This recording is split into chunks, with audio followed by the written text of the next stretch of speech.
Olá, eu sou o Moura e estou honrado nesse momento de poder falar pela primeira vez da Open Glass Imóveis.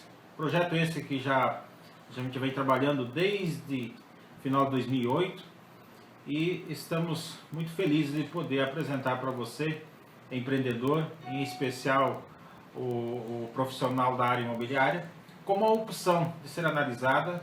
É um portal imobiliário onde cada cidade terá uma imobiliária franqueada, assim como o corretor, ele vai ser tratado dentro do portal como micro franqueado.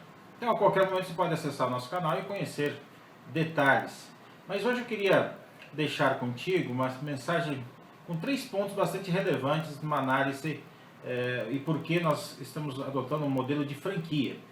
Ou seja, no Brasil, agora num índice recente, no início do ano, no primeiro trimestre desse ano, o sistema de franquia cresceu no Brasil quase 10% em relação a 2014.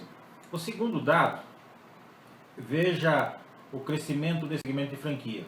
Em 2003, faturou 29 milhões. Em 2013, pulou para 115 milhões. E o último dado, bastante relevante, no Brasil, cada 5 empresas, ou seja, nos primeiros 5 anos, 60% das empresas que abrem, fecham. Quando ela abre a partir de uma franquia, isso cai para 15% apenas.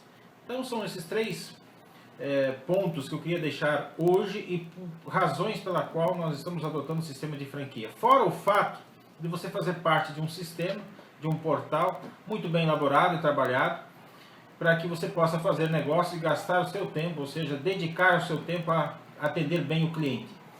O que é esse portal imobiliário? Diferente dos demais portais, a Open Glass visa aproximar o cliente consumidor do imóvel. No entanto, sempre haverá, já com uma garantia do portal, uma imobiliária e um profissional, ou seja, um corretor, para que possa atender bem o cliente. Seja bem-vindo, curte o nosso vídeo, se inscreva no nosso canal e até breve. Um forte abraço.